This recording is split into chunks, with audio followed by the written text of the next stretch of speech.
Hi, everyone. Um, I hope you can hear me. Everyone. Yep, you can. I hope. I hope you can hear me. Shoot. Everyone. Yep. No, no, no, no, no, no, no, no, no, no. I hope you can hear me. Stop, stop. Everyone. Yeah. Jesus Christ. No, no, no. It's going so well. Hold on. Don't panic. And whatever.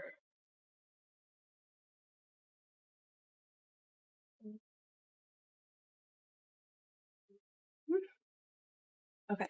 Sorry about that. Okay, I'm a little nervous.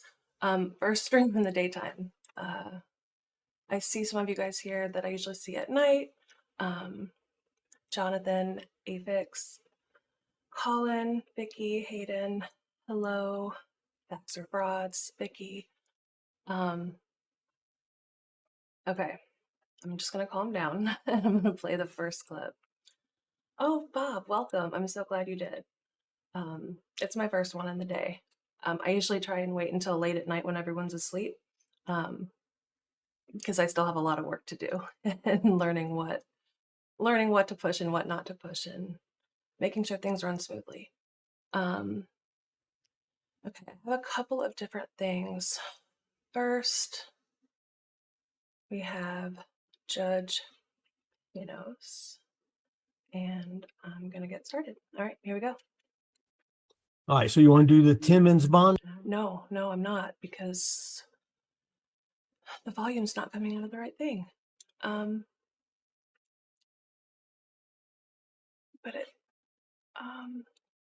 okay, not panicking.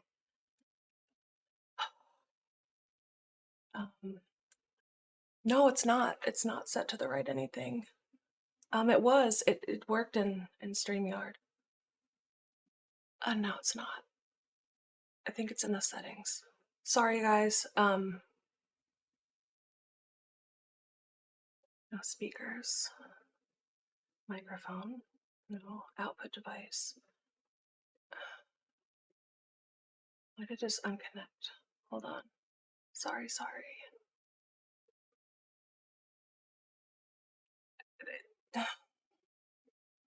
Hold on.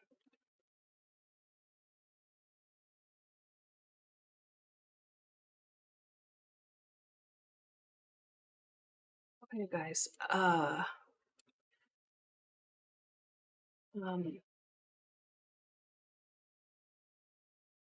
Okay.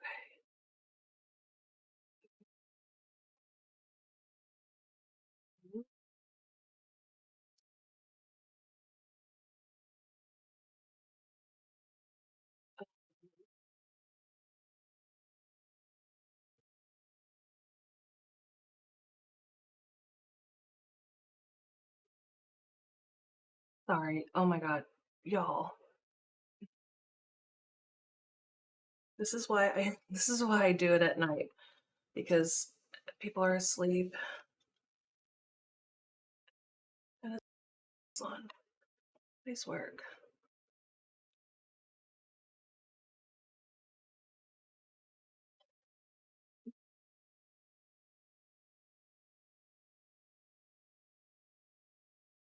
Connected music. Why does it?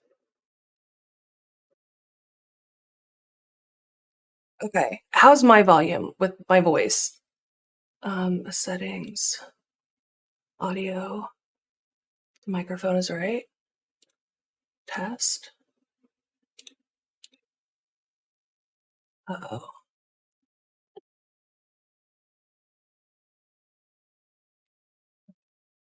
It's working. Okay, no big deal. Totally typical of my stream. Welcome. System output is set to my headphones. Okay, let me see if this works. Please play. Please play. Can you guys hear that? Come on up, Mr. Timmons. Please. Hey, how are you, Judge? Good, I'm well, thank you. I hope you are too. Yes, sir, I am. Good. Well, You I'm gonna heard? let the lawyers talk about your bond. Mr. Timmons has been in 4 days at this point with Okay. a $600 cash bond that he has not been able to make. How long has He- he been in? 4 days. All right. He is 25 years old, born and raised in Georgia, so all of his ties are here. He's indicated that he doesn't have much family, but the family that he does have is here. He has been living with his mom and her husband for about a year now. And during that time, he's been employed at Saks at Phipps Plaza as a sales associate for a few years now. So his home life is stable in that regard. His job is stable. He's not a flight risk. There's no indication that he would go anywhere else. In speaking to Mr. Timmons and getting information from him, he does also help his mom pay mortgage. So he does contribute to that, helps contribute to household expenses. So he doesn't have much to put towards his bond, which is why he hasn't been able to make this cash bond. How come his mother doesn't help him? He helps her with bills, Judge. He contributes to the household bills. So we would be asking for a signature bond for Mr. Timmons. Mr. Kropinski? Your Honor, as to the defendant's criminal history, he has 2 prior convictions of theft by receiving stolen property in 2016 and a giving false name in 2021. In this case, Your Honor, the defendant and the victim, Imani Jones, share a 1-year-old child together. The victim lives in a different state, and she was here to visit. And while visiting, the defendant became angry with her because she was on the phone with another person, which turned into a physical altercation in which the defendant punched the victim several times while she was holding their child. And the police observed scratches to her neck, as well as a swollen right eye and bruising and redness around her neck area. And for that reason, Your Honor, the state requests a bond of $3,000. He doesn't even live here anymore, right? She does not live in the state of Georgia, but we'd still ask for a no contact provision. All right. What were the injuries to her? She had a swollen right eye, Your Honor. She had redness and scratches around her neck, as well as some bruising.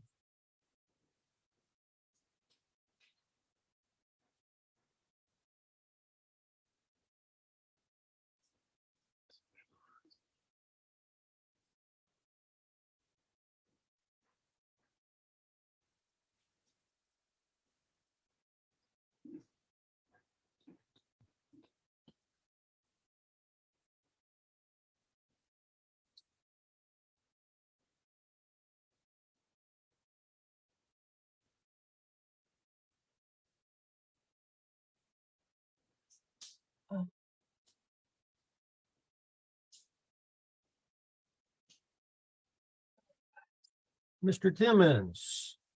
Yes, sir.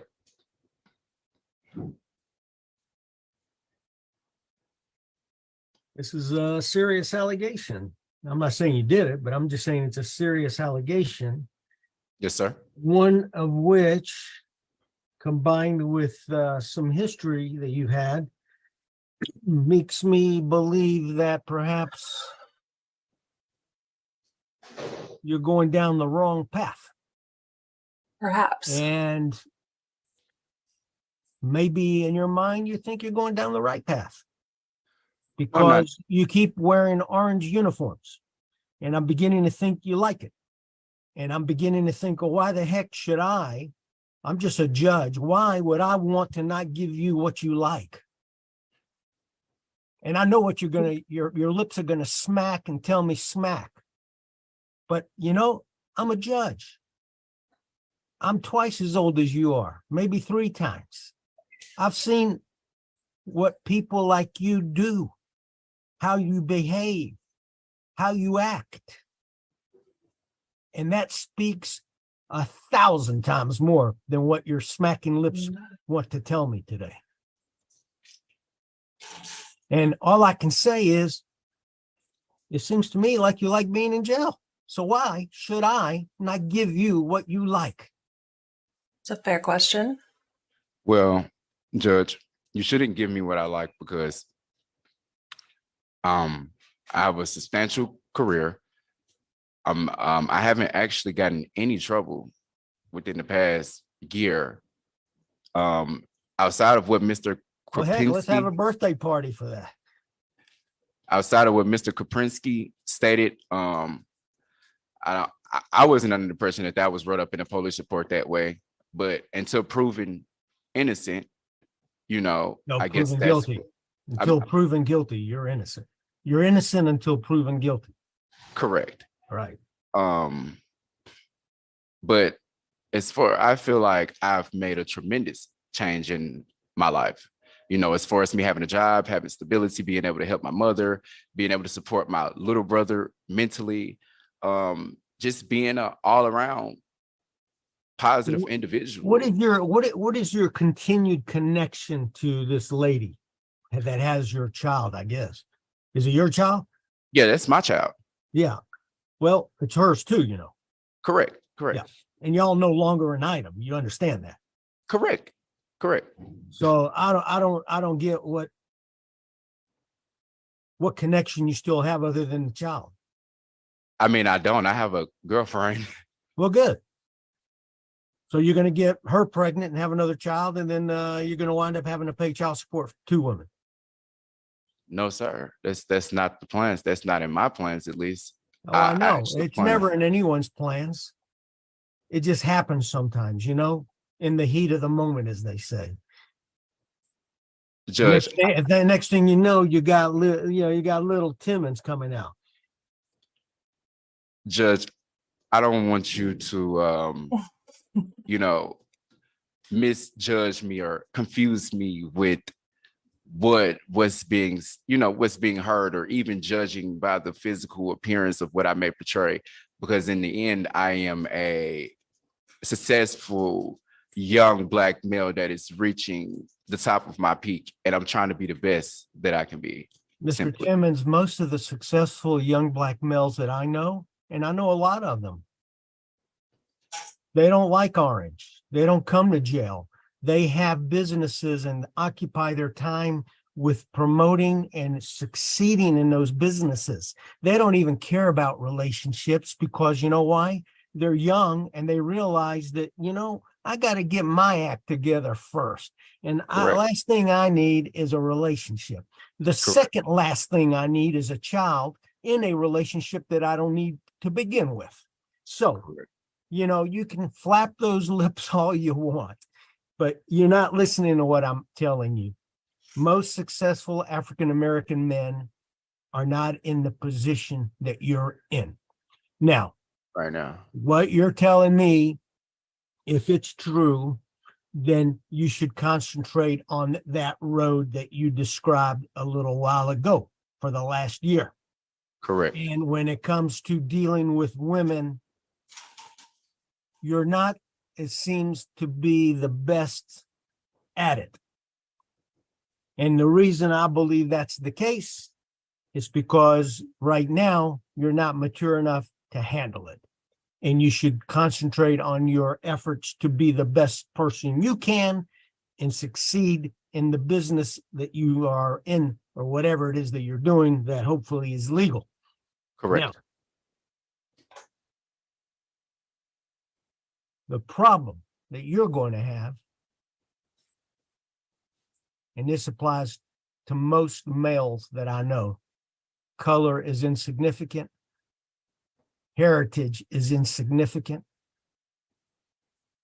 And that is, what does that ego say?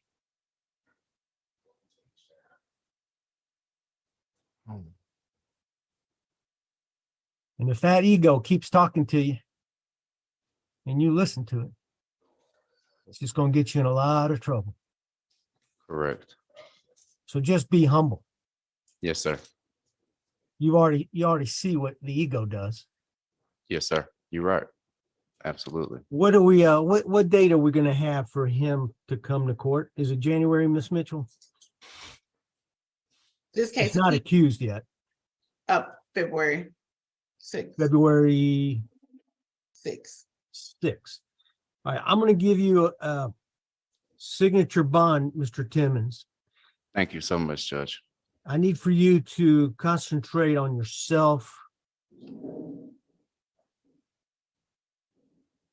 and just not worry about women right now. Yes, sir.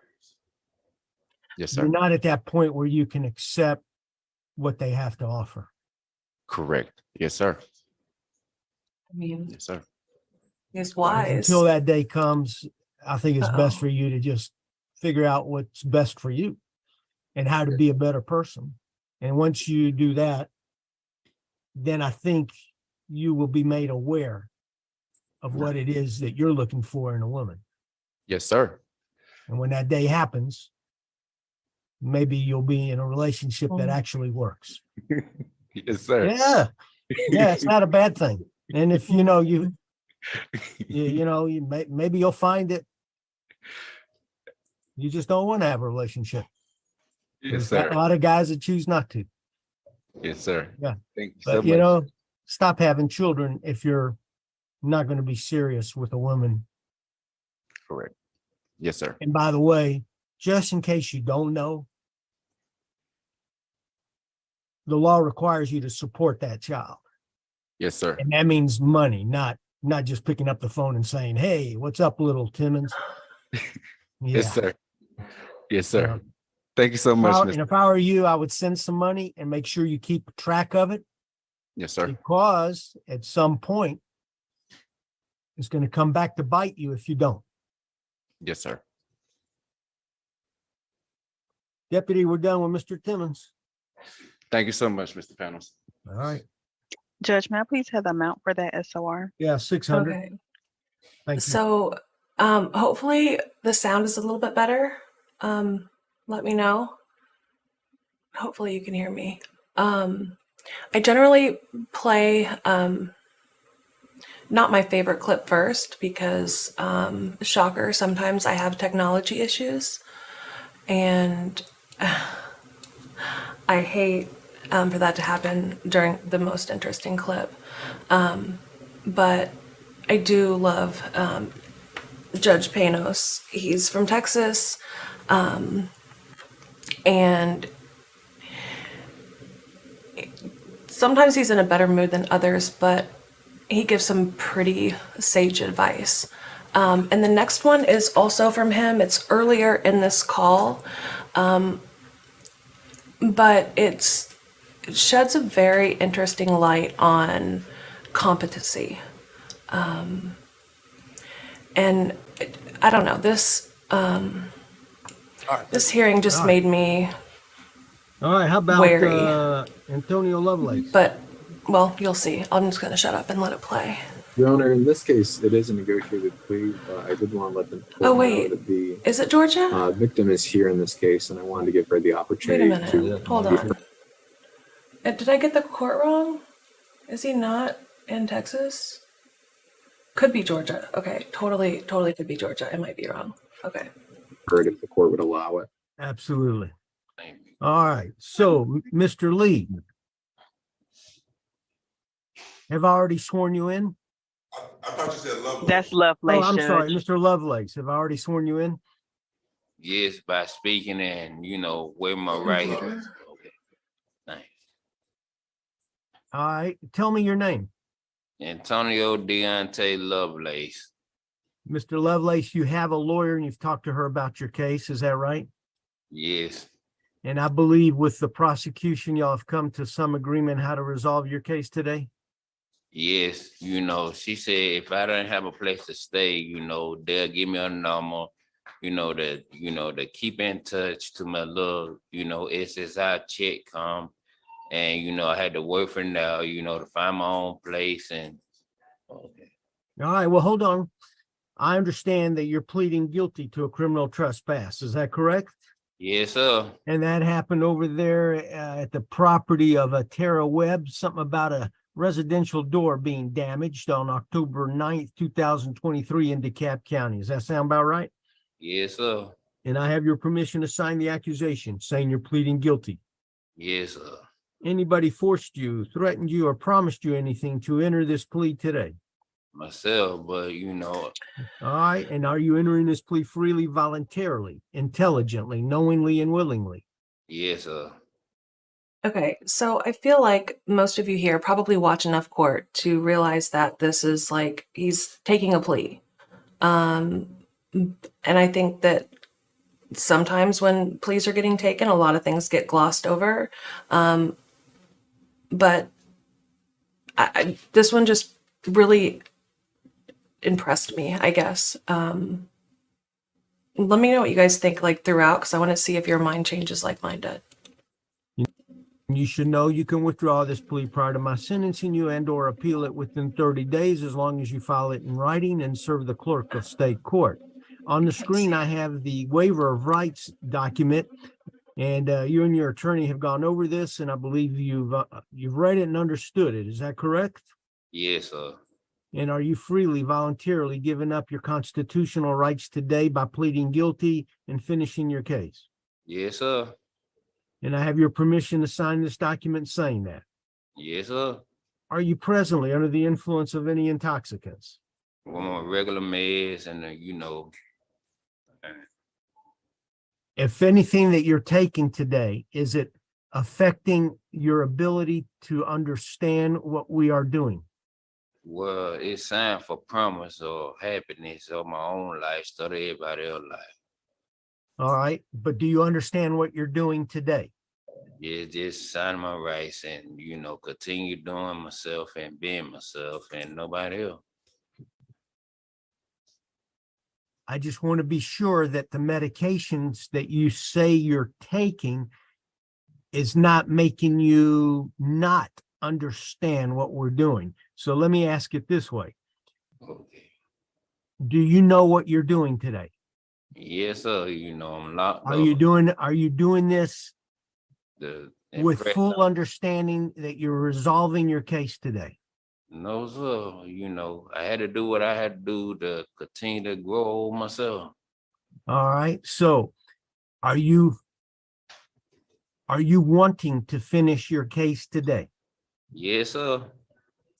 Is the medication you're taking keeping you from wanting to finish this case today? No, sir. And everything you told me and the questions that I asked and the things that you told me, were these things, did you understand what I was asking you?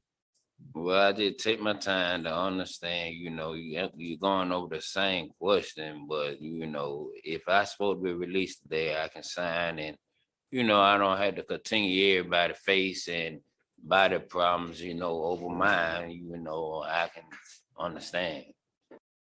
Okay, I didn't like this. Like the more he was speaking, the more uncomfortable I got and the less sure that I thought that he knew what he was doing. Do you guys see that at all? Or no, maybe? Ms. Stadlander, you want to ask any questions? Mr. Lovelace, I just want to make sure that you This is understand his that we attorney. had talked about that this means you're resolving your case today, you're entering that plea, and you're going to be done with it. Does that make sense? Yes, ma'am. Okay. Do you have any questions about that? No, ma'am. Okay. Do you still want to finish your case today by pleading guilty? Well, yes, All right, well, hold on. Let me find out something here. Let me find out what the prosecution and the defense, your lawyer have talked about. And then I'm gonna hear from Ms. Webb. Go ahead, Ms. Statlander. Judge, the offer was 12 months of probation, credit for 17 days to get an evaluation and stay away from Tara Webb. I did relay to Mr. Lovelace that he would have to report to probation once he's released. He does have a phone and property, so I told him that he'd have to give probation that number so that they can talk to him and after he reports that time.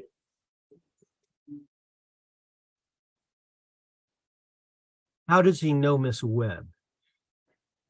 I don't know if you know that or not. That I'm not fully certain, Judge. Okay. Your Mr. Honor, Krupinski, go ahead.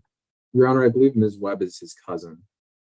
And so, Your Honor, I also wanted to specify the evaluation in in the negotiated plea is a mental health evaluation rather than drug and alcohol. Right, okay. But so long as the court doesn't have any other questions for me, I would like to ask Ms. Webb if she'd like to be heard.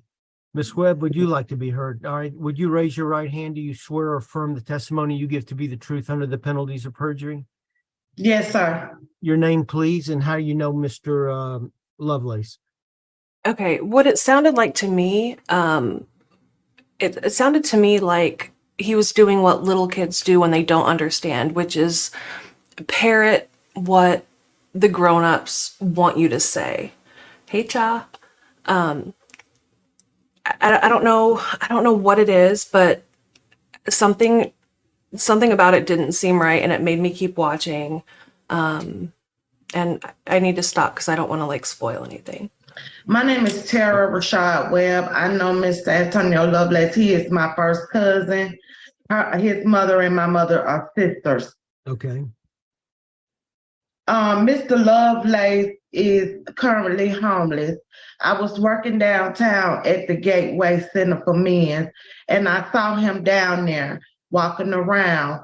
I didn't hardly know who he was. So I got him in my car and I took him to my house so that I can get him cleaned up, get him a bath, get him something to eat, and I went to go and get his medication.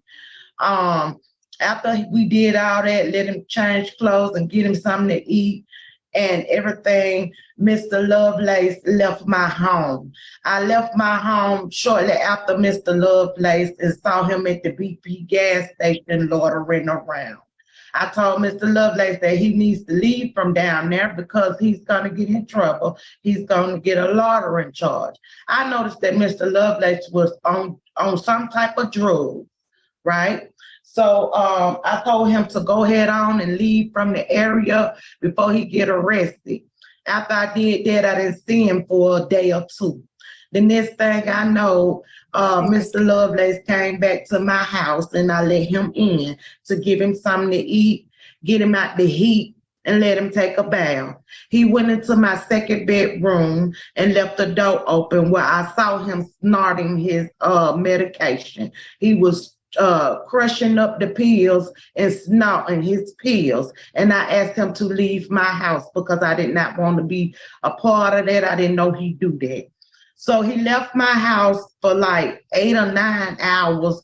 And then around 10 o'clock that morning, Antonio kicked my door in.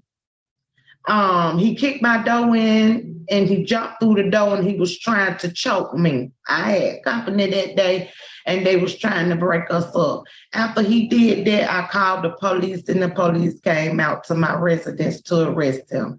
My cousin is not normal right now as we are speaking and he's standing before you. That is not the Antonio Lovelace that I know. Antonio needs to be evaluated. He needs drug treatment and he needs to get in a program for men with mental illness to get him back on track. He's out there roaming around with nowhere to live and on drugs. And he's on drugs. I haven't seen him do any alcohol, but I did see him snorting his medication. And he is not, to me today, he does not appear to be in his fully right mind because he's talking in circles.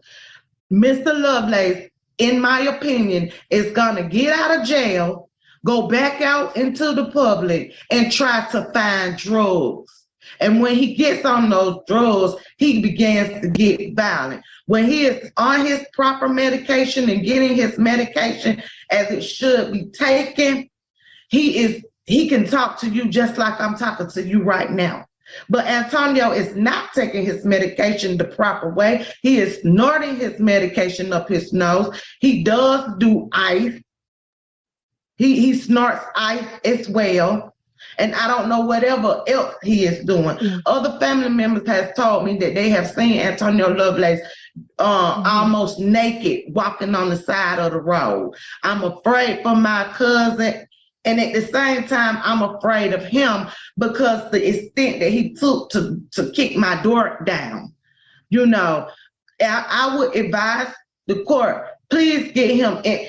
Antonio, when he leaves the jailhouse, he is going right back downtown and get on drugs and get out of his mind. I'm afraid for other people, and I am afraid for him as well.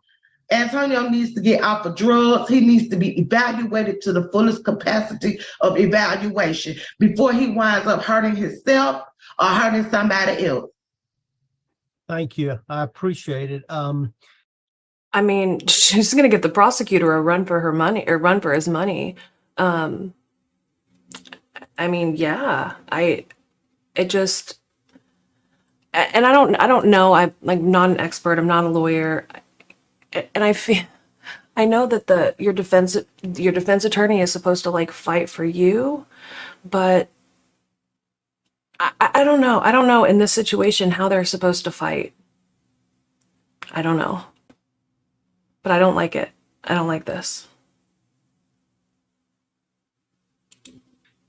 Part of the negotiation the prosecutor and his attorney made was to have him go through a mental health evaluation and treatment if necessary. The problem that I have in cases such as this, I can order it. Mm-hmm. They may or may not do it. Of course, if they don't do it, then they come back before me and I put them in jail for, a long time. Mm-hmm. So the only thing that I could do at this point is order him to do it. Mm-hmm. And if he doesn't, then the next step is to keep him in jail. Mm-hmm. Now, when I release him today, if what you say is true, then sounds to me like he's going to be back by next week. Yes, sir, because the first of the month is on the way. Right. And when the first come and he get his supplement for Social Security, he's gonna go get out of his mind. Right. And he's gonna And come back. that's where he's going to get arrested again. And Mhm. that's where he's going to be back in jail. And when he Mhm. comes back to me for a bond, I say no. Yes, sir. No bond. Yes, sir. He'll stay in jail. Maybe at that time, I don't know, maybe the jail can give him whatever. Maybe he can detox. He can get the proper medication. But Mhm. this is an ongoing problem with people who have mental illness. Yes, sir. I know. I don't know how to cure that problem. I mean, I have parents tell me all the time, I just can't deal with little Johnny no more. I don't know what to do. Right. The only thing I can do is order a mental health evaluation, give him the chance to do it voluntarily. Mhm. Now, I don't know if he can, if he goes to Grady to get his medications. Yes, sir. He goes to Greater Hospital to get his medication. He also was admitted to the Regency, Georgia Regency. It's all in his Mental file. health, okay. Yes. Georgia If he is Regional. yes, sir. If he does get probation, can you please put in his probation clause drug test every single time he show up? Drug test every single time he go and do That's just not probation. planned. Check every patient. Every single time. He needs to be drug tested. Well, the problem with that is if he's taking mental health drugs, they're all going to pop up positive. No. Yeah. But he also does ice and cocaine. I don't know what that is. I mean, I know what cocaine is, but Ms. anybody know what Stanlander? ice is? I don't know. I mean, he sounds like he's already getting mental health evaluation by going to Grady. The problem is, it seems like he's not taking his medications. Judge, I did confirm with him that he knows how to get those medications. He knows how to get his SSI. Obviously, as your honor knows, we can't force people to take their medication, but he knows where to get it. He knows how to get it. He knows everything that's available to him. And I did confirm that with him as well. Mr. Lovelace, Yes, sir. I need for you to focus really hard on what I'm about to tell you.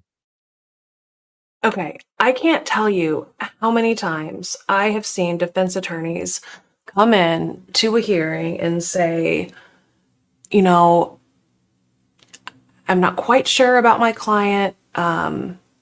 I have some doubts. I'd feel a lot more comfortable if they were evaluated. I've heard defense attorney after defense attorney in different states say that. And here, I feel like that's not happening from his defense attorney. Like, he's got his cousin who's, I mean, ready to throw him under every single bus imaginable. Like, I mean, I don't know how anybody can be more honest. And I feel like the judge is doing a good deal of digging, but like, where's his attorney in all of this? And like I said, I'm not a legal expert, so maybe it's just an opinion. And you don't have to do it. Or I thought there was some kind of ethical obligation to where if you have doubts, then how do you not have doubts at this point? But okay, we'll just go on. Okay, Because I'm talking money, okay. money, your money, not my money. I know. Can't touch my money, but I can touch your money. Yes, sir. You know that Social Security you get? Yes, sir. If you get in trouble again, I'm going to call Social Security Yes. and they're going to stop your monthly payments. All right. Yeah, you say all right. Yes, sir. But you know, when you ain't got no money in your pocket, it ain't going to be all right. I know you gotta, maintain yourself to calm down and continue, to take a little garbage, but Social on your back. Security All will not give you any more money if you come back to jail. right. Thank you, sir. Do you understand what I'm saying? Yes, sir. Good So stuff. if you want me to take your money, go ahead and start doing drugs. Don't take your real medications, because next time you come in here, you're not getting out. Social Security is going to be notified and they're going to send you a letter and they're going to say, guess what, Lovelace? Adios, amigos, no more money, no more moolah. Yes, sir. Yeah, so go eat berries off of trees and drink water out of toilets. Yes, sir. That's the way it's going to be. Yes, sir. Do you hear me? Yes, sir. What did I say to you? Tell me what I just said to you. Don't drink and don't drive, have No, don't do drugs. Yes, sir. What happens if you do? Well, I have a minor in countries that come back on my own, but I understand, I don't do that. I have a fork and a spoon that make me a little boy to understand I'm a big boy, and He didn't. him make me understand for 4 years. Come out, I'm a president, but I gotta take a break for a minute to understand myself and, understand my kids and stuff. But I just had to, Okay, I'll stop and say, Felicia, he did threaten him about his SSI check, but he wasn't really threatening him. This was a test, okay? His defense attorney isn't calling into question his competency. On the contrary, she's saying, it's fine. We've talked to him. He understands how to get his medicine. He understands where to go. He understands everything he needs to do. It's fine, Judge. Just take the plea. Just take the plea. Okay? The cousin is begging the judge, like, please, he is not competent. This is not the cousin that I know. He needs help. Right? And I don't know what I feel like I must be missing something, because where's his attorney in all of this? And how, right. But he doesn't understand. That's right. And let's go on a little bit, and then we can be outraged in a minute. Hold on. Take my medication and grow up, even though my parents stand myself and these countries that come back on There my we go. own, but I understand, I don't do that. I have a fork and a spoon that make me a little boy to understand I'm a big boy, and him make me understand for 4 years. Come out, I'm a president, but I gotta take a break for a minute to understand myself and, understand my kids and stuff. But I just had to, take my medication and grow up, even though my parents, they live in, they see me or not. But, That's the best way I can explain. You know, I can't take care of everybody, but you know, I send a responsibility. So if they couldn't catch on by food stamps, like I had mine, but mine was better than them. But on the left, I can't take everybody with me because they'll be trying me. So I don't want to go through the self-defense. So, you know, I just take my medicine, medication, and everything else. And Mr. Lovelace, Who in here, in your unprofessional opinion, not unprofessional, whatever, who thinks he's competent? Us, non-professionals, just court watchers. And I mean, there might be professional in here, but yeah, I come on, defense. yeah, hold on. I don't want to hear your whole life story. What I need for you to tell me is what happens when you come back to jail with your paycheck. Tell me what happens to your paycheck if you come back to jail.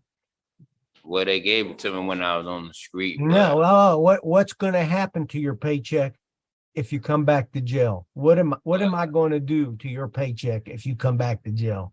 Well, you said it disagreement or something, you know, but I understand that. No, you don't understand because you're not telling me what I'm telling you 3 or 4 times. So why don't you have a seat for a minute? All right.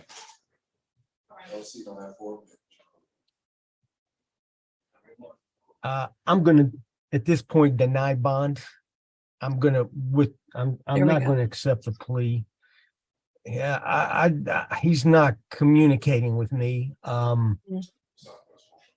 actually, he's got a bond, right? He has a bond, Judge, and I think he has a bond, yes. No. You have 1 more week with me if you can figure out some way to make him understand.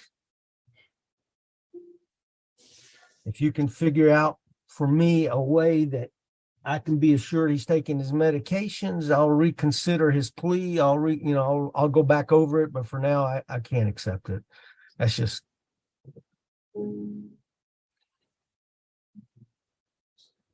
Deputy, we're done with Mr. Lovelace. He can go back. Miss Webb, he's not getting out today. Thank you, I don't Judge. know. I don't know when he's gonna get out, but you know, your family, if y'all can figure out something,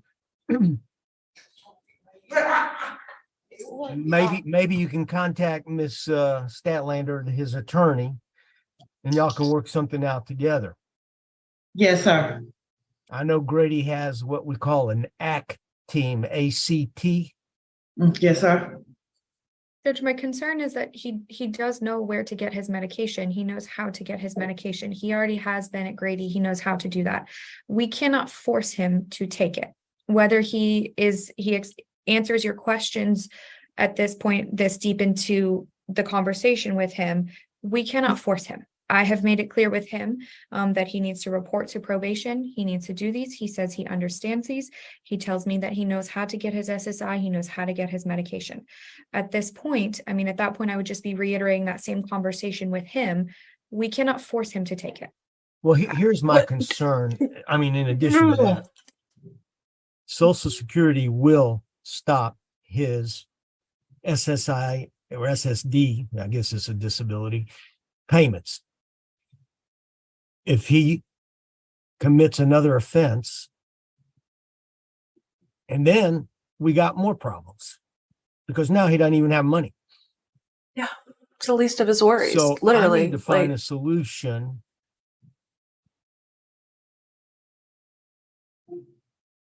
And the only one that I can think of right now is to keep him in jail, to keep him from getting out there doing drugs, breaking down doors, and being a menace or threat to Miss Webb or to others. And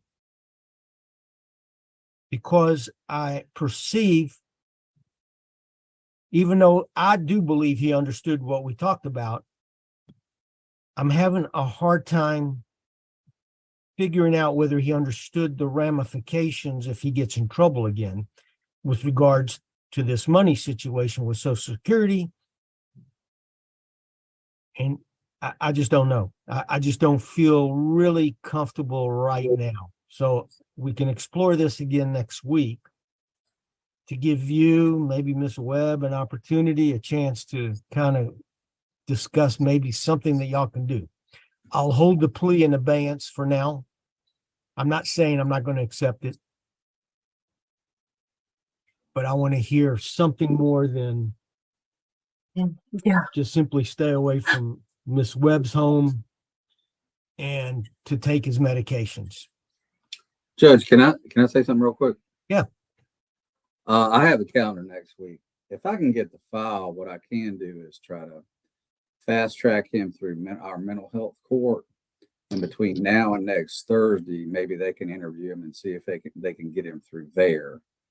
That's better than sending him on the street and just saying, go get your medication.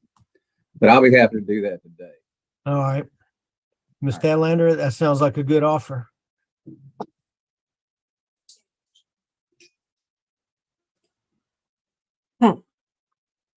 You're on mute, Ms. Statlander. Oh, there you go. I said I understand, Judge. Okay. All right. Ms. Webb, sounds like we'll be back on this Zoom, the same meeting number next Thursday, 11 o'clock. Yes, sir. All right. Thank you.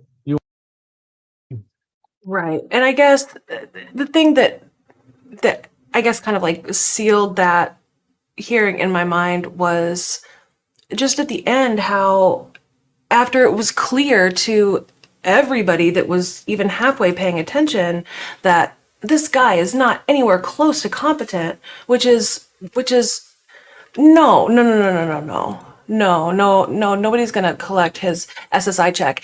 And that, I mean, that is true that if you're in jail for a long enough period of time, your SSI or disability will stop and you will have to reapply. But that's not, I don't think that was the judge's motivation for giving him that little speech. He was saying, hey, listen to me. Like, we're going to talk right now. We're going to talk about your money. Okay, because even people that don't understand a whole lot, when you talk about their money in the simplest terms, like if you come back here, I will take your money. A 5-year-old can understand that. If you get in trouble again, how many times did he tell him? More clear than anything. If you tell a 5-year-old, if you get in trouble again, I will take your money. I will take all of the monies from your piggy bank. I will take all of your dollar bucks from your piggy bank if you get in trouble one more time. And if you say, what's going to happen if you get in trouble one more time, immediately after telling them that, your average 4 or 5-year-old's going to say, you're going to take my money. But he couldn't do that.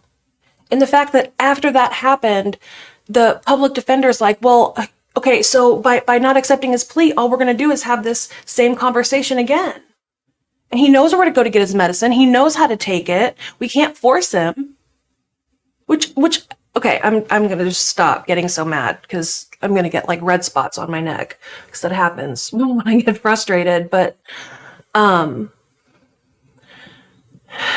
and I really don't think that was the point. Like, the fact is that he is restorable because the cousin said, she's like, I've known him since he was a kid. He is not right now. It's probably because of the drugs, but he can be restored. He can get to a point of competence again, but don't send him out on the street because it's dangerous for him. It's dangerous for other people because who knows what he's going to do. And it's going to be even worse when he doesn't have money. So I don't know. I don't know. I just had some side eye for this public defender. I didn't love it. I don't get it. I don't get why she wouldn't want him to get help.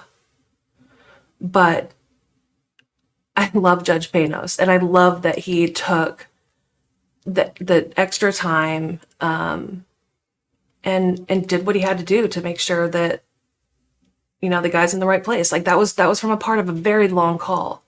And I mean, how easily could that have been glossed over? Because if nobody says it and you just answer the questions, like in the beginning, it was still kind of like, well, maybe he's okay. Like if they just would have glossed over it, if they just would have glossed over it, he could have been a plea, he could have been out, and who knows what would have happened. But Judge dug through it, and I appreciate that. Okay, so this is a bond consideration hearing that I got from Chada. Thank you, girl. I watched this the other day, and it's a pretty good one. It's quick, so here we go.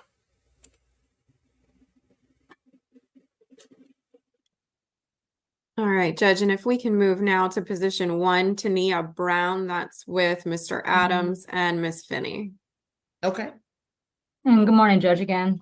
Good morning, Your Honor. Your Honor, so this is a case, the defendant is being held on 1 count of malice murder in our custody. She was arrested back on October 10th, 2023, and she's in no bond status. On the incident date, the facts as we know them to be now, on the incident date, DKPD officers responded to a location, which was an apartment building. The parties, the defendant, her name is Tena Brown, and her partner, the decedent victim, his name is Mr. Terrell West. They were in a relationship. They did not have any children together, but they did reside together. Upon arrival, the officers located the victim.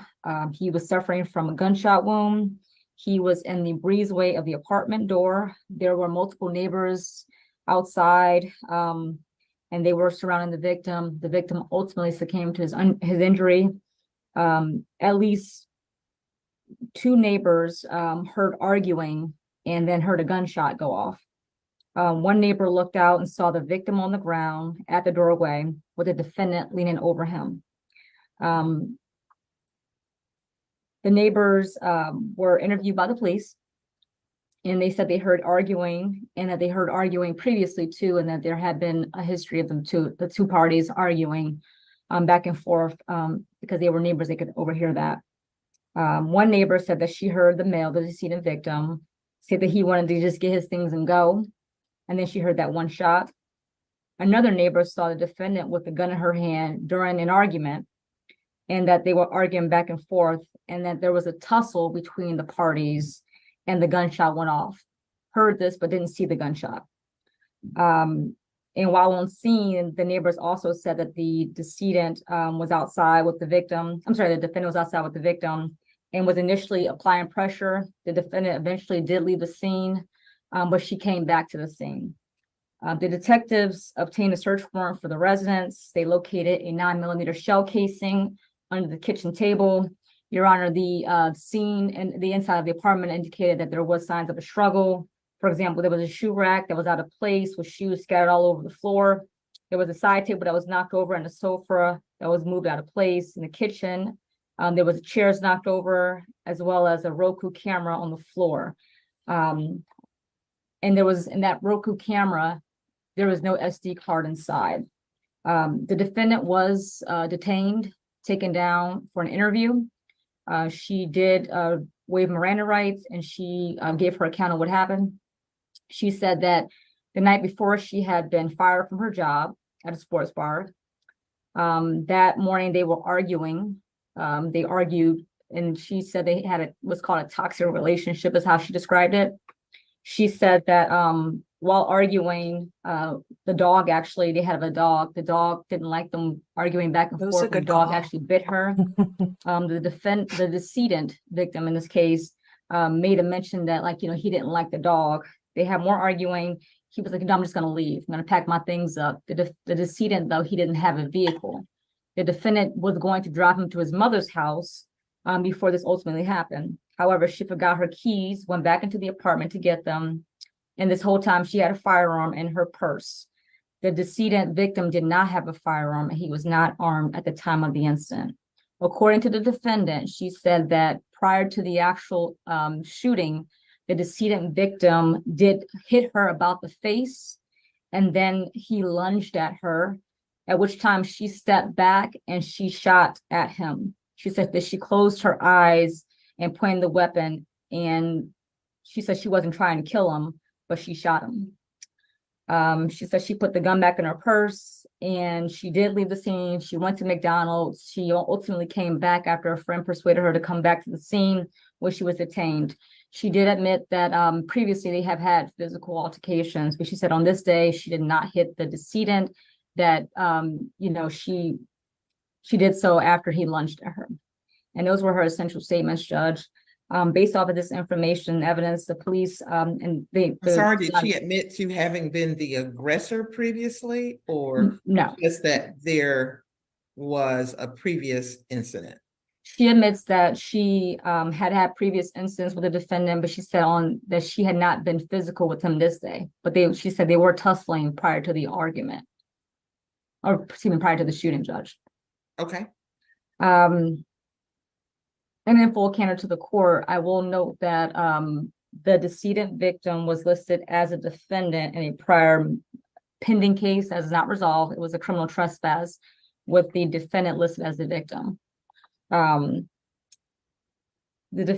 her criminal history, Judge, the defendant has one prior misdemeanor that was resolved in DeKalb County, 2016, theft by shoplifting misdemeanor, for which she pled first offender, and that was sealed ultimately. So she is not a convicted felon, and she would not have any misdemeanors on her record either. Regarding the Ayala factors beyond that, I will note that if the defendant, I'm not sure what Mr. Adams is going to say about where she's going to live after this, but suffice it to say that all of the witnesses in the incident happened to be the neighbors that lived at that apartment complex. The state does have concerns about whether or not the defendant will be released and go back over there and potentially speak to witnesses or influence witnesses at all. Additionally, the defendant is from, I'm told she's from Tennessee, from Memphis, Tennessee, and that she likely has most of her family there. With that being said, Your Honor, we would ask you that you deny bond at this time. We still have some outstanding investigation to do and some things that are still pending regarding the GBI, as well as some internal investigation issues that we're still looking at with all those reasons. And she's been in custody, I think, less than 1 month. The state would actually deny bond at this time. And also, Your Honor, there is an next account on the line. I believe she wishes to speak at the appropriate time, Judge, regarding her position on bond. Okay, let me hear from her now. Miss Little? Ma'am, will you unmute your screen for me, or your Zoom for me? Yeah. Good morning, Judge. My name is Terry Little. Hold on. Miss. Okay, the dog came up, I think, because the dog doesn't like when they argue, or when the couple was arguing, and the dog bit the defendant, the girl that killed her boyfriend, and then the boyfriend said he didn't like the dog, and that just caused like further argument. But yeah. Okay, here we go. Mr. Adams, did you wish for her to be under oath? No, that's not necessary, Judge. Okay. Well, may I just also say, Ms. Little, just if you could tell the court your position on bond only, please do not go into the facts of the case. Thank you. Well, my name is Terry Little, and I am the mother of Terrell D'Anthony West. This was, I wish to ask that you deny bond. She left the scene of the crime. I feel she's not from Georgia. I don't know much about her family. I only met her mom one time. And her and my son they were in a toxic relationship with each other, back and forth. I had spoken to them many, many times. And it's just unfortunate that, this happened. This has hurt me so badly. Losing him has affected my whole life. I have pain and sadness in my heart.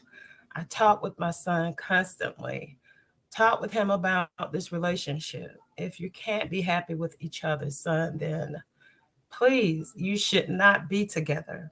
He was here plenty of times. She put him out over and over. I mean, they just went back and forth and back and forth. They seemed to never be happy.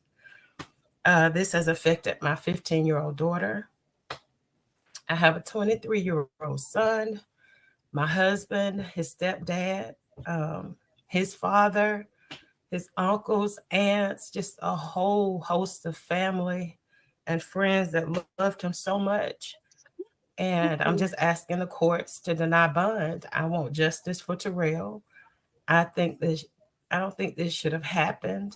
I'm just hurt right now. I'm hurt. I'm angry. I'm sad. I I miss him so much. And it'll be a month on the 10th. My son was a good person. He had a good heart. He loved music. He had no children. He had his whole life ahead of him. And he loved her. And he just was trying to do what he needed to do for her. And he felt like whatever he did just wasn't good enough. And I talked to him over and over. We had a solid relationship. We are a strong family. And we are receiving counseling. And I'm just asking the courts, just asking you to please deny bond. And I have a long road ahead of me. I haven't went back to work. I work for Emory Healthcare, and I have not went back. I think of him every day. He is constantly on my mind every day. What his last thoughts were. Did he think of me? I don't know if he had time. I don't know. But it's just sad that it happened. It's sad for my family, sad for her family. And I talked to her mom after this. I didn't know what had happened to him. All I know is Grady called and said that he had been shot in critical condition. And I called Tenia. She was the first person I called to find out what happened. Did somebody try to rob you all? What was going on? And on our way to Grady, our mother called and told me that Tenia was in custody. So I feel like just by her leaving the scene, he was not abusive. They both argued all the time. And they had been together for about 4 years. And I told them, I sat down with them in my living room and talked with both of them and told them that if you can't get along, then maybe you should not be together. I told my son, and every time he tried to come home, then 4 days later. Now I'm sorry, I think we're going a little beyond where we need to, just for purposes of the bond hearing. Okay. This one doesn't seem completely cut and dry to me. I mean, I don't know. Okay. So what I'll do now, thank you, Ms. Little. I will allow Mr. Adams to present his position. Thank you, Judge. May I proceed? Yes, you may. All right. Thank you, Judge. I do represent Ms. Brown. I've represented her since the date of her arrest. I want to clear two things up at the outset so there's no misunderstanding on the part of the court. She is not from Tennessee. I don't know where that information is coming from. Ms. Brown is not from Tennessee, has no connection to Tennessee whatsoever. I don't know who's saying that. She was born in Savannah to J.B. Brown and Shelley Brown, her mom and dad. Her parents were in the military. She was born at Fort Stewart and lived in Savannah, but for the most of her life has lived here in the Atlanta area, in DeKalb County. She's a graduate of Martin Luther King High School, graduated in 2017. She is a certified phlebotomist. She went to the Georgia School of Phlebotomy in Sandy Springs, received her certificate, and she is a certified phlebotomist. Before I forget, let me just say that she left the scene for 5 to 10 minutes. Her neighbors came to the location. I'll get into that in a little while, but she went down the street to the McDonald's, not to eat or not to order food, but to call her mother, her friend. Of course, she was distraught and didn't know what to do, came back to the scene within 10 minutes. She did not flee, she didn't run. She came back to the scene, was detained, and went and gave a statement. But let me give a little bit more background if I can. The incident, as described by the state, is halfway accurate. I will tell you that Miss Brown worked. She was both a hostess and a bartender at the Bomb Sports Bar and Grill over on Evans Mill. She has worked there since 2019, has always been gainfully employed. Her only record is a 2015 misdemeanor. Now, I don't know if it's just me. Are you all having difficulty hearing Mr. Adams? Yes, Judge.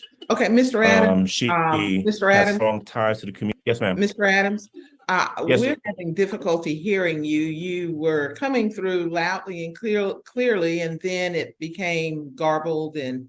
What would you do, Jonathan? So Okay, can you hear me now, Judge? that's You good. accidentally shoot Okay. someone that you If love?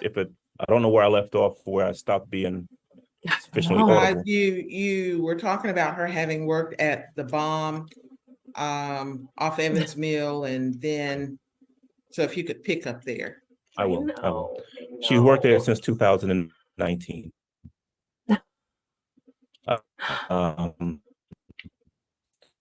You She's a just host, went a back out. bartender. You just Come went on, back dude. out, Mr. Adams. And if she you had can hear worked there me. the night before the incident. You just went back out. It's It started dark out somewhere. clearly again. Popeville. It's dark somewhere. All right, can you hear me now, Judge? Yes, I can hear you. If the court can, I guess I try not to see everything in black and white, and I try to put myself on both sides, which I know you're not supposed to do when you're on a jury or when you're a judge or whatever, but I'm not a professional. I can do what I want, and that's what I do. I mean, I don't know. I've never been in a relationship where there's been anything even remotely close to domestic violence. I can't imagine. I've never been hit. I can't even imagine what that's like to be something that's like ongoing or whatever. You know, he's coming at you, whatever. Yeah, I don't know. I mean, I don't know that I don't, you're right. I don't know that I hold a gun up, close my eyes and pull the trigger. But I'm saying if I did and I opened my eyes and I don't know, gosh, somebody I love is like on the floor, do I want to just like go hide or something for a minute or like call my mom? Maybe. I don't know. But you're right. I just don't shoot somebody. Just don't shoot somebody. That's a fair answer. give me about 30 seconds. I will Okay. walk to a location that's a little closer to my route. I just needed to dock that out for a second. Stand by. Yes, ma'am. Maybe I'm too sympathetic sometimes. But I mean, this is just bond, right? Right. If you love them, you wouldn't you rush to their side? Judge, is that Yeah, better? I would. But like, That if you seems just to be like better shot now. them in the Let's see. head and they're like gone, So, Judge, I was telling the I don't know court, if I'd rush to and their Madam side. Prosecutor, that I think so. Ms. Brown worked at the Bomb. She was a hostess. She was a bartender. She worked there since 2019. She had worked there the night prior to this incident. On the morning of the incident, she woke up, or excuse me, the afternoon, she woke up. She and Mr. West lived together in that apartment. That lived there since 2020 or 21, I believe. And she woke up to some noise in the apartment. There was something going on with her dog or his dog, and she asked him what he was doing with the dog, and he became upset. He had recently lost his job, and her indication to me is that every time she said anything, something became an argument. That was essentially the history of their relationship. It was toxic, not toxic because she would do things to him, but because he was very abusive towards her.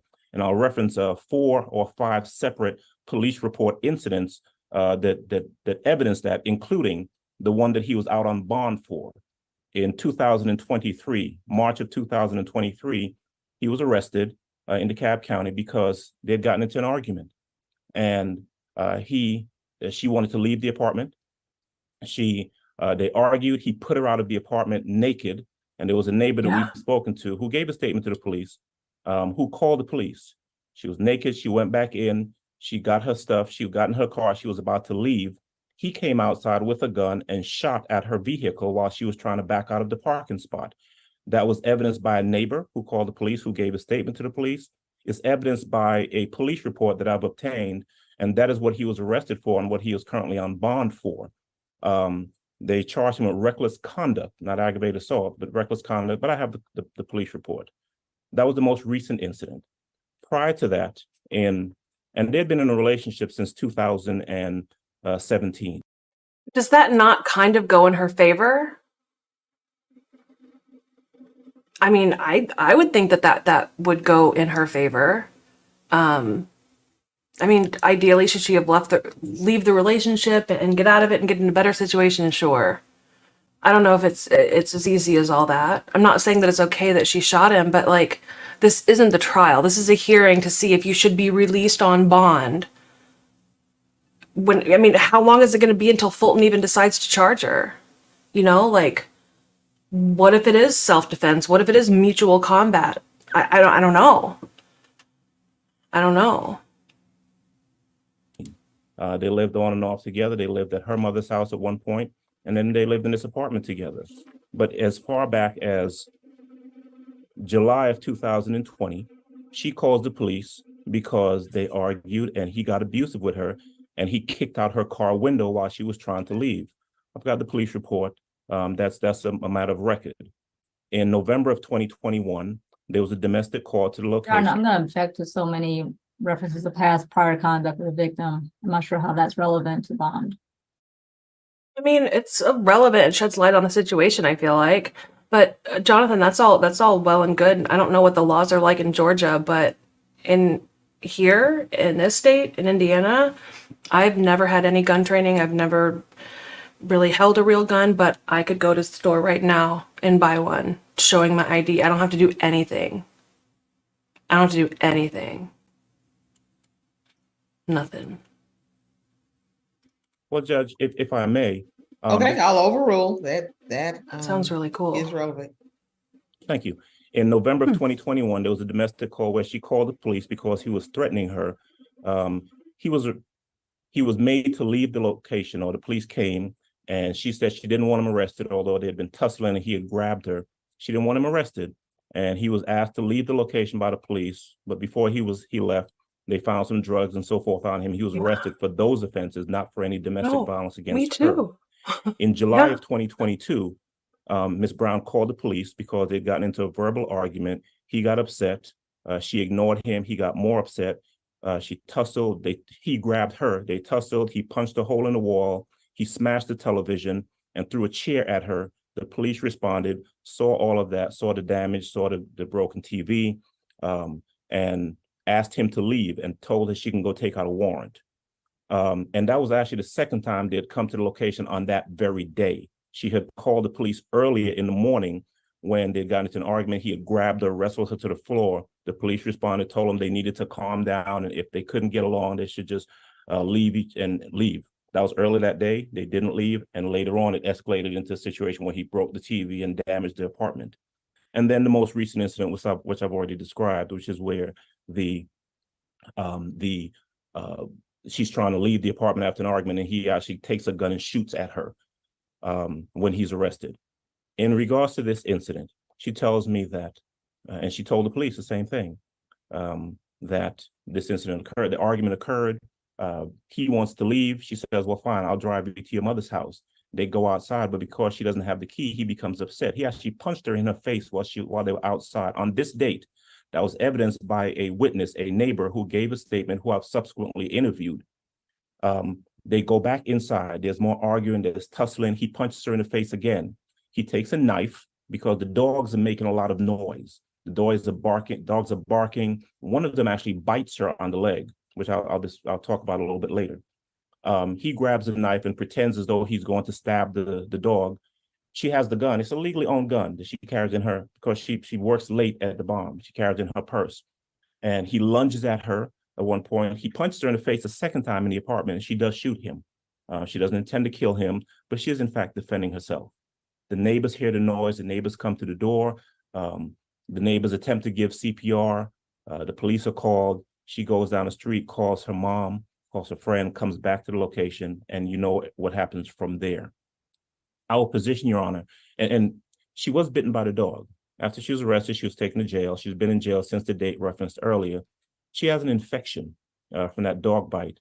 She is not receiving medical care at the jail. She has been in the infirmary since Thursday of last week. They're giving her amoxicillin. It's not getting better. She's in terrible condition at the jail based on that infection. And that's not made up. That's just what's going on at this point. So in regards to bond, I'm asking you to set a reasonable bond. This is obviously not a trial. And although I've given the court a lot to consider, there's a viable defense to this case if she's even indicted. Yes, she shot him. But she was, in fact, the person, this was toxic, but toxic because she was the person who was being abused. There is no report of him ever calling the police and saying, oh, she's fighting me, she's hitting me, she shot at me, she's kicked in my window, she smashed the apartment, none of that. So I would suggest to the court that a bond is appropriate for her to return to court. If she's released from jail on bond, she will be living with her mother. Her mother lives at a location in Lithonia on Mahoney. I won't give the address, but she lives in Lithonia. She will be living with her mother. She does have ties to the community. There is no indication that she will flee. Although she left for a few minutes, she came back to the location. She went with the police willingly. She gave a statement. She has no history of fleeing the jurisdiction to avoid process. She's not a flight risk. Is she a danger to the community or a danger to commit additional felony? She's never been convicted of a felony. She has never, she has a misdemeanor shoplifting from back in 2015. There is no indication that she's been violent to anyone. She's not done anything to anyone. This case is an anomaly, but something that unfortunately, based on the actions of Mr. West, was building and building because she was continuously victimized. I'd ask the court to consider setting a bond into anywhere between $25,000 to $40,000. She is not wealthy. Her parents are not wealthy. I'm in contact with her mom daily, who is, as I've indicated, a claims rep for State Farm. Her father, they're separated. They no longer live together, is a dental assistant. He lives in Texas. She has a 21-year-old sibling and a 7-year-old sibling. So she has ties to the community. She's not going anywhere. We will be back to address this case at the appropriate time. But a bond is appropriate. And I'd also ask the court, again, to consider her medical condition that she's not getting properly cared for at the jail and will only continue to get worse. We'll try this case at some point if it gets there. But for right now, I ask you to set a reasonable bond in this case. Okay, thank you. Okay, so what do you guys think? First of all, people having their own opinions. I love that. I don't enjoy as much being in a room where everybody thinks exactly the same way I do, because a lot of times I'll think a certain way and I will be sure that I'm right. And then I'll hear what other people have to say, and my mind will change, and my opinions might change, and my perspective might change, and I really appreciate that. So when I get on a soapbox and start saying something, I mean, I might be sure in that opinion right at that moment, but I mean, who knows what's going to happen when the next attorney comes up? Who knows? But this one, I think this whole call was great. Like Chada said, this judge is great. It was very entertaining because of the stories, because they kind of told it as a story from two different sides. And this is the one that I chose just because it wasn't super black and white to me. I didn't know. I still don't know. Yeah, me too. Me too, big time. Anything further from the state? No, Your Honor. Okay, then Your Honor, Yes, may ma'am. I I know. say something I know else? you are. Not today, ma'am. I'll just ask you to follow up with the state after today's hearing. I am going to deny bond at this juncture. Sounds like there's a lot of investigation to be done on both sides, but I will find that she does pose a risk to the community at this point and to perhaps influence witnesses, and I would deny bond. See, I don't know. I mean, what? Okay. What is she gonna do? I don't know. I don't know about that one. I'm all for people not getting a bond, but is she gonna run? I don't know. Is she gonna, what do you mean influence witnesses? I mean, she basically admitted to what happened. I don't know. It's hard. It's hard one, guys. So, okay. I think I made it through, my first daytime live. It's going to be all I can do to not, well, I don't know. I just want to say, like, wait, she's going to tell the dog not to. Okay, Jonathan, that's fair. That's fair. The dog shouldn't take the stand. I don't know. These weren't the most fun cases, but sometimes I really like interesting court, and all of those were pretty interesting to me. And the thing about the dog bite, I don't know, but the fact, like, I wonder how bad actually is her infection. You know, I think that she does. I think that she does have a defense. I don't think this is cut and dry. I don't think that it's like, okay, yeah, she pulled out a gun and she shot him. Sure, maybe she did. Like, people heard things, people heard loud noises, they heard crashes, but you know, there's a history. He's shot at her. There's a history of him being on charge. He was on bond for domestic violence. To me, I don't know. It's a tough one. And it was a really tough decision on what clips to do today. I kind of went back and forth. Picked these at the end. I've got a ton more. I think a lot of you guys are already in the Discord. Work has been crazy lately, so I haven't really been around Discord much the past couple weeks, not as much as I'd like. Hopefully that is going to get a little bit better. I did the stream thing during the day. I finally pushed go live and it happened.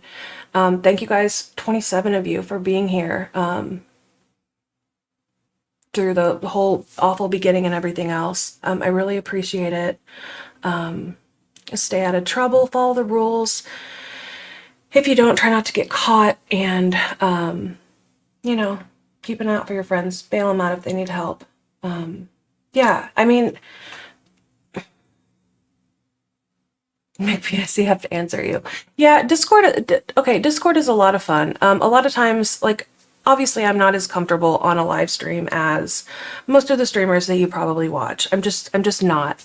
But I really do love court, and I really love talking about it, and I love, I like interacting with you guys, but it doesn't always make for a great live when I stop mid-sentence because I see someone type something compelling that I want the answer to, and then people are like, you talk too much, you don't talk enough.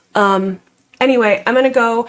Jonathan just put the Discord link up, so join. I'll probably stop by there in a little bit, and hopefully I will see you guys there. So until next time, bye.